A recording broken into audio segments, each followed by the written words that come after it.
Hi friends, triumph അച്ചീവേഴ്സിന്റെ പുതിയൊരു വീഡിയോയിലേക്ക് ഏവർക്കും സ്വാഗതം. നിങ്ങളുടെ ഓരോരുത്തരുടെയും സപ്പോർട്ട് കൊണ്ട് നമ്മുടെ ഈ ചാനൽ 3K സബ്സ്ക്രൈബേഴ്സ് കംപ്ലീറ്റ് ചെയ്തിരിക്കുകയാണ്. നിങ്ങൾ ഓരോരുത്തരും നൽകുന്ന പിന്തുണയാണ് ഈ ചാനലിന്റെ വളർച്ച എന്ന് പറയുന്നത്. തുടർന്നും വീഡിയോ ഒക്കെ കണ്ട് എല്ലാവരും ഇത്തരത്തിൽ ചാനൽ സപ്പോർട്ട് ചെയ്യണമെന്ന് ഒരിക്കൽ കൂടി നിങ്ങളടുത്ത് അഭ്യർത്ഥിക്കുന്നു. തുടർന്നും നിങ്ങളുടെ ഓരോരുത്തരുടെയും സപ്പോർട്ട് മുന്നോട്ട് ഉണ്ടാകണമെന്ന് ആഗ്രഹിച്ചുകൊണ്ട് ഇന്ന് ഞാൻ നിങ്ങളുടെ മുമ്പിലേക്ക് നമ്മുടെ നാട്ടിൻ പുറത്ത് കാണുന്ന ഒരു ചെടിയെക്കുറിച്ച്, ഇതുവരെയും അതിനെക്കുറിച്ച് ഇത്തരത്തിൽ അറിവ് കിട്ടിയിട്ടില്ലാത്തവർക്ക് വേണ്ടി കുറച്ച് കാര്യങ്ങൾ ഷെയർ ചെയ്യാനായിട്ട് ആഗ്രഹിക്കുകയാണ്. മഴയൊക്കെ പെയ്യുന്നു, നല്ല രീതിയിലുള്ള മഴയുണ്ട്. അപ്പോൾ വീട്ടിന്റെ അടുത്തായിട്ട് കുറച്ച് സ്ഥലം ഉണ്ട്. അവിടെ പോയപ്പോൾ തൊട്ടാവാടി ചെടിയെ കാണുന്നതിനായിട്ട് ഇടയായി. അങ്ങനെ തൊട്ടാവാടി ചെടിയെ കണ്ടപ്പോൾ ഇതിനെക്കുറിച്ച് കുറച്ച് കാര്യങ്ങൾ ഇന്ന് ഷെയർ ചെയ്താലോ എന്നിങ്ങനെ ആലോചനയിൽ വന്നു. അതിന്റെ അടിസ്ഥാനത്തിലാണ് ഇന്ന് തൊട്ടാവാടി ചെടിയെക്കുറിച്ച് നിങ്ങളുടെ മുമ്പിലേക്ക് കുറച്ച് വിവരങ്ങളുമായിട്ട് എത്തിയിരിക്കുന്നത്. പോയാലോ നമുക്ക് ആ കാഴ്ചകൾ കാണുന്നതിനും കാര്യങ്ങൾ കേൾക്കുന്നതിനുമായിട്ട്. കേരളത്തിൽ സർവ്വസാധാരണമായി കാണപ്പെടുന്ന ഒരു ഔഷധ സസ്യമാണ് തൊട്ടാവാടി. മിമോസ പുഡിക്ക ലിൻ എന്ന സസ്യ കുടുംബത്തിൽപ്പെട്ട ഈ സസ്യം ബ്രസീലാണ് ജന്മദേശമെങ്കിലും ഇന്ന് ഭൂമധ്യ രേഖാ പ്രദേശങ്ങളിൽ പരക്കെ കാണപ്പെടുന്നു. ഇല തണ്ടിനോട് ചേരുന്ന ഭാഗത്ത് സൂക്ഷിച്ചു നോക്കിയാൽ മുഴച്ചിരിക്കുന്നത് കാണാൻ സാധിക്കും. ഈ ഭാഗത്ത് കനം കുറഞ്ഞ കോശഭിത്തിയുള്ള ധാരാളം കോശങ്ങളുണ്ട്, സെല്ലുകൾ ഉണ്ടെന്നാണ് പറയുന്നത്. അവ വെള്ളം സ്വീകരിച്ച് വീർത്തിരിക്കുന്നു. വെള്ളം വെളിയിൽ പോയി കഴിഞ്ഞാൽ ഈ സെല്ലുകൾ ചുരുങ്ങുന്നു. തൊട്ടാവാടിയുടെ ഇലകൾ സ്പർശനത്തിന് നേരെ പ്രതികരിക്കും. നല്ലൊരു സെൻസിറ്റീവ് പ്ലാന്റ് ആണത്. സ്പർശിക്കുമ്പോൾ ഭിത്തിക്ക് കനം കുറഞ്ഞ കോശങ്ങളിലെ ജലം ഇതിന്റെ തണ്ടിലേക്ക് കയറുകയും അതിന്റെ ഫലമായി കോശങ്ങൾ ചുരുങ്ങി ഉറപ്പുപോയി ചുരുളുന്നു. ഏതു വസ്തു തൊട്ടാലും ഇലകൾ അങ്ങനെ ചുരുളും. എന്തു വസ്തുവും ഈ പ്രവർത്തനത്തിന് കാരണമാകാം. ഈ ചുരുളൽ ഏതാനും സെക്കൻഡുകൾ കൊണ്ട് പൂർണ്ണമാകും. പിന്നീട് ഏകദേശം അരമണിക്കൂറോളം കഴിഞ്ഞ് ഇലകൾ വിടർന്ന് പൂർണ്ണാവസ്ഥയിലാകും. ചിലപ്പോൾ അതിന് മുമ്പേയും സംഭവിക്കാം. 1 മീറ്ററോളം നീളത്തിൽ പടർന്നു കിടക്കുന്ന രീതിയിലാണ് തൊട്ടാവാടി ചെടി കാണപ്പെടുന്നത്. നൈസർഗികമായ പരിതസ്ഥിതിയിൽ ചതുപ്പ്, മൈതാനം, റോഡുകൾ എന്നിവിടങ്ങളിൽ തൊട്ടാവാടി കണ്ടുവരുന്നു. ബ്രസീലിൽ നിന്ന് പോർച്ചുഗീസ് ചരക്കു കപ്പലുകൾ ഫലസസ്യങ്ങൾ കൊണ്ടുവന്ന കൂട്ടത്തിൽ അബദ്ധത്തിൽ കയറിപ്പോന്നതാണ് നമ്മുടെ തൊട്ടാവാടി ചെടി. ഇതൊരു അധിനിവേശ സസ്യം കൂടിയാണ്. ഒരുപാട് ഔഷധ ഗുണങ്ങളുള്ള സസ്യം കൂടിയാണ് തൊട്ടാവാടി. തൊട്ടാവാടി വാടുന്നു. ബാഹ്യവസ്തുക്കളോടുള്ള പ്രതികരണത്തിന്റെ വേഗതയിൽ നിന്നാണ് തൊട്ടാവാടിയിലെ ഔഷധ മൂല്യം കണ്ടെത്തിയതെന്ന് പറയപ്പെടുന്നു. ബാഹ്യവസ്തുക്കളുടെ ഇടപെടൽ മൂലം ഉണ്ടാകുന്ന മിക്ക അലർജികൾക്കും തൊട്ടാവാടി ഒരു ഔഷധ സസ്യമാണ്. ആയുർവേദ വിധിപ്രകാരം ശ്വാസ വൈഷമ്യം, വ്രണം എന്നിവ ശമിപ്പിക്കുന്നതിനും കഫം ഇല്ലാതാക്കുന്നതിനും രക്തശുദ്ധി ഉണ്ടാക്കാനും ഇത് ഉപയോഗിക്കുന്നു. തൊട്ടാവാടിയുടെ നീര് കയ്പുള്ളതാണ്. ആരും രുചിച്ചൊന്നും നോക്കണ്ട. ലഘു, രൂക്ഷം എന്നീ ഗുണങ്ങളോട് കൂടിയ ഈ ചെടിയുടെ വീര്യം ശീതമാണെന്നാണ് വിധി. ഇതിന്റെ പേരിൽ ടാനിൻ അടങ്ങിയിരിക്കുന്നു. തൊട്ടാവാടി അരച്ചിട്ടാൽ മുറിവുണങ്ങും.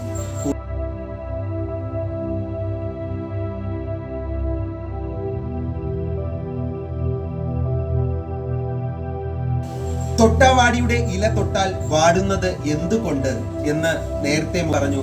ഒരിക്കൽ കൂടി അത് ഞാൻ നിങ്ങളുടെ മുമ്പിലേക്ക് പറയുകയാണ്. തൊട്ടാവാടി, പെട്ടെന്ന് സങ്കടപ്പെടുന്നവരെ നമ്മുടെ നാട്ടിൽ വിളിക്കുന്ന പേരാണിത്. തൊട്ടാവാടികളെ ഒന്നിനും കൊള്ളാത്തവരാണെന്നും ഒരു വിചാരം പരക്കെ ഉണ്ട്. ഒന്ന് തൊട്ടാൽ ഉടൻ പിണങ്ങി വാടുന്ന ചെടിയാണ് തൊട്ടാവാടി എന്നറിയപ്പെടുന്ന മിമോസ പുഡിക്ക. ഒന്ന് പറയുമ്പോഴേക്കും തെറ്റിപ്പോവുകയും പക്വതയില്ലാതെ വളരെ സെൻസിറ്റീവായി പ്രതികരിക്കുകയും ചെയ്യുന്നവരെയും എല്ലാം നാം വിളിക്കാൻ ഉപയോഗിക്കുന്ന പദമാണല്ലോ തൊട്ടാവാടി എന്നത്. തൊട്ടാവാടി എന്ന സസ്യത്തിന്റെ സ്വഭാവത്തിന് സമാനമായ സ്വഭാവം പ്രകടിപ്പിക്കുന്ന മനുഷ്യരെ തൊട്ടാവാടി എന്ന് നാം വിശേഷിപ്പിക്കുന്നു. കുട്ടികൾ ഉൾപ്പെടെയുള്ളവർ ആശ്ചര്യത്തോടെ ഇവയെ തൊട്ടു നോക്കുമെങ്കിലും ഈ ചെടിയോട് അധികം കളിക്കാൻ ആരും പോകാറില്ല. നോവിക്കാവുന്ന മുള്ള് തന്നെ കാരണം. തൊട്ടാവാടിയെ സാധാരണ കാണാറുള്ളത് റോഡിലും പറമ്പിലും ഒക്കെ ആണെങ്കിലും ആളത്ര ചില്ലറക്കാരനോ ചില്ലറക്കാരിയോ ഒന്നും അല്ല. സ്വദേശം ബ്രസീലാണെങ്കിലും നാണം കുണുങ്ങിയായി നമ്മുടെ നാട്ടിൽ ഇത് തഴച്ചു വളരുന്നു. വെറുതെ മുളച്ചു വരികയും കണ്ടാൽ നമ്മൾ കിളച്ചു കളയുകയും ചെയ്യുമെങ്കിലും ഈ തൊട്ടാവാടി ധാരാളം ഔഷധ ഗുണങ്ങളുള്ള ചെടിയാണ്. സംസ്കൃത ഭാഷയിൽ ലജ്ജാലു എന്ന് വിളിച്ചാലും ഇദ്ദേഹം വിളി കേൾക്കും. സമങ്ക എന്ന ഒരു ഇരട്ടപ്പേരും തൊട്ടാവാടിക്ക് സംസ്കൃതത്തിൽ ഉണ്ട്. തൊട്ടാവാടി എന്ന പേര് വരാൻ ഉണ്ടായ കാരണം എല്ലാവർക്കും അറിയാമല്ലോ. അവനെ തൊട്ടാൽ ഇല വാടും, അത് തന്നെ കാരണം. സായിപ്പ് ഇവനെ വിളിച്ച പേരാണ് ടച്ച് മീ നോട്ട്. തൊട്ടാവാടിയുടെ ഇല തൊട്ടാൽ വാടുന്നത് എന്തുകൊണ്ട്? തൊട്ടാവാടി ചെടിയിൽ തൊട്ടാൽ ഉടൻ അവയുടെ ഇലകൾ ഇങ്ങനെ മടങ്ങി വാടിയതുപോലെ കിടക്കുന്നത് നമുക്കൊക്കെ കുട്ടിക്കാലത്ത് വലിയ കൗതുകം ആയിരുന്നു. എന്നാൽ ഇതിന്റെ കാരണം പലർക്കും അന്നും ഇന്നും അറിയില്ല. ഇലകൾ തണ്ടിനോട് ചേരുന്ന ഭാഗത്ത് കാണുന്ന ചെറിയ മുഴകളാണ് ഇതിനു കാരണമെന്ന് ഞാൻ ഈ വീഡിയോ തുടങ്ങിയപ്പോഴേ നിങ്ങളടുത്ത് പറഞ്ഞിരുന്നു. ഒരിക്കൽ കൂടി അതിന്റെ കുറച്ചുകൂടി വിശദീകരണം തരികയാണ്. ഈ മുഴകളിൽ ഒരു പ്രത്യേകതരം കോശങ്ങളാണ് ഉള്ളത്. വെള്ളം നിറയുമ്പോൾ ഈ കോശങ്ങൾ വീർത്ത് ഇലകളെ നിവർത്തി പിടിക്കുന്നു. തൊട്ടാവാടിയുടെ ഇലകളിൽ നാം തൊട്ടാലുടൻ ഈ മുഴകളിലുള്ള കോശങ്ങളിലെ വെള്ളം പിൻതണ്ടിലേക്ക് പിൻവാങ്ങുന്നു. അതോടെ ഈ മുഴകൾ ചുരുങ്ങി ഇലകളുടെ ബലം നഷ്ടപ്പെട്ട് തളർന്ന് മടങ്ങുന്നു. സീസ്മോണാസ്റ്റിക് മൂവ്മെന്റ്സ് എന്നാണ് ഇതിനെ വിളിക്കുന്നത്. തിക് മൊണാസ്റ്റി എന്നും ഈ പ്രതിഭാസത്തിന് പേരുണ്ട്. ഇത് പൂർവ്വസ്ഥിതിയിലാകാൻ ഏകദേശം അരമണിക്കൂർ എടുക്കും. തൊട്ടാവാടി പോലെയുള്ള ചെടികളുടെ ഒരുതരം ഡിഫൻസീവ് മെക്കാനിസം ആണ് ഇതെന്ന് നമുക്ക് പറയാനായിട്ട് സാധിക്കും. തൊട്ട് കഴിഞ്ഞാൽ വാടി വിഴുന്നു കഴിഞ്ഞാൽ പിന്നെ ആരും അങ്ങോട്ട് തിരിഞ്ഞു നോക്കില്ലല്ലോ. തൊട്ടാവാടിക്ക് ഡിഫൻസീവ് മെക്കാനിസം ആയിട്ട് മുള്ളുകളും ഉണ്ട്.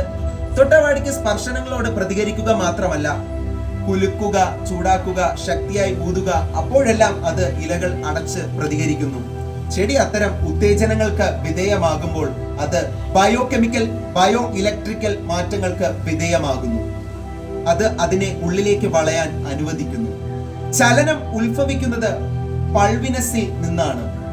ഇലഞ്ഞെട്ടിന് സമാനമായ വീക്കം, തണ്ടുകൾ എന്നിവ വളച്ച് ഒടിക്കാനുള്ള കഴിവുണ്ട്. ഇത് അവയെ ചലിപ്പിക്കാൻ അനുവദിക്കുന്നു. പൾവിനസിൽ രണ്ടു തരം കോശങ്ങളുണ്ട്. രണ്ടു തരം സെല്ലുകളാണ് നമുക്ക് പൾവിനസിൽ കാണാൻ സാധിക്കുന്നത്. എക്സ്റ്റൻസർ സെല്ലുകളും ഫ്ലെക്സർ സെല്ലുകളും പരസ്പരം എതിർവശത്ത് സ്ഥിതി ചെയ്യുന്നു. ചെടിക്ക് ഒരു സ്പർശം അനുഭവപ്പെടുകയാണെങ്കിൽ ഫ്ലെക്സർ സെല്ലുകൾ വലിച്ചു നീട്ടുകയും ചലനം സൃഷ്ടിക്കുകയും ചെയ്യുമ്പോൾ എക്സ്റ്റൻസർ കോശങ്ങൾ വളയുന്നു. എക്സ്റ്റൻസർ സെല്ലുകളുടെ ടർഗർ മർദ്ദത്തിലെ മാറ്റം മൂലമാണ് ഈ വളവ് സംഭവിക്കുന്നത്. കോശങ്ങൾക്കുള്ളിലെ ജലം കോശഭിത്തികളിൽ ചെലുത്തുന്ന ശക്തിയാണ് ടർഗർ മർദ്ദം. ഇത് ക്ലാസ് ഒന്നുമല്ല കേട്ടോ, ഒന്ന് വിശദീകരിക്കുന്നതാണ്. ഈ തൊട്ടാവാടി ചെടിയെ കുറിച്ച് പറഞ്ഞപ്പോൾ പറഞ്ഞെന്നുള്ളൂ. കോശങ്ങളുടെ അവയുടെ ആകൃതി നിലനിർത്താൻ സഹായിക്കുന്നത് ഇതൊക്കെയാണ്. ഉത്തേജനം, സ്പർശനം, പൊട്ടാസ്യം അയോണുകളിലേക്കും ക്ലോറിൻ അയോണുകളിലേക്കും കോശങ്ങളിൽ നിന്ന് പുറത്ത് കടക്കുന്നു. കോശങ്ങളുടെ ഉള്ളിൽ നിന്ന് അയോണുകളുടെ സാന്ദ്രത കുറയുകയും പിന്നീട് പുറത്തേക്കുള്ള വർധനവ് ഒരു കെമിക്കൽ ഗ്രേഡിയന്റ് സൃഷ്ടിക്കുകയും ഓസ്മോസിസ് വഴി കോശത്തിൽ നിന്ന് ജല തന്മാത്രകൾ പുറപ്പെടുന്നതിലേക്ക് നയിക്കുകയും ചെയ്യുന്നു.